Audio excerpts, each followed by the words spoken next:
Musculoskeletal injuries affect almost everybody, young people, older people. The tendons, the ligaments, bones, muscle, cartilage, all of these tissues work together to help your body move flawlessly, smoothly, without pain.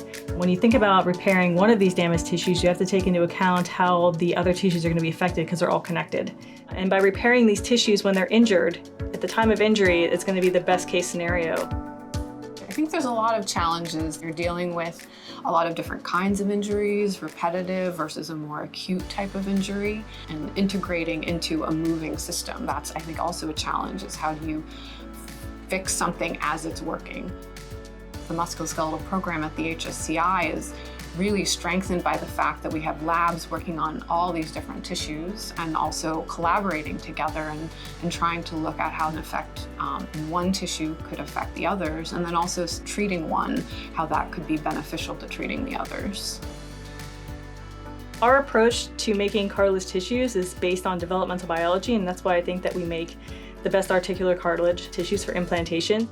We've had great success in smaller animal models, repairing the cartilage in those knee joints, and we're really excited to move to large animal models which have knees that are much more similar to patients. The joint is a very complex organ, and we want to understand how to make not only cartilage in our joints, but also the other joint tissues that connect them, so tendons, ligaments, and things like that. We're really excited to be working with Dr. Jenna Galloway at MGH. She screened thousands of drugs to find chemicals that would induce cartilage and tendon fates. My lab is focused on tendon regeneration and repair, and we use zebrafish. We're excited about the zebrafish because they can regenerate everything from their hearts to their tendons, and they do it really, really well. And so we think that if we can try to understand how they do it, then we can translate it to humans. We're hopeful that we'll be able to really come up with regenerative cures for these types of injuries because we know the zebrafish can do it. Recently, we've identified a lot of diverse cell populations in the tendon, so it was exciting to kind of have this sort of new way to look at the tendon. It's definitely an electricity that runs through the lab when that happens.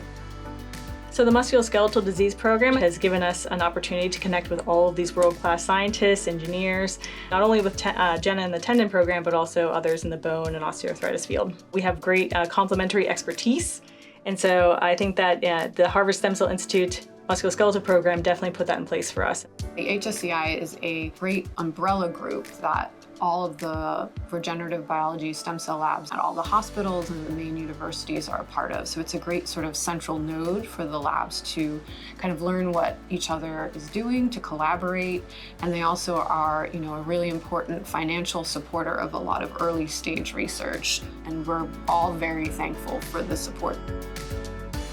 Being a scientist is a privilege, and I'm excited to come to work every day and see the cartilage tissues that my trainees make, my postdocs make, the new discoveries that we're making on how to make other joint tissues like tendons in the lab.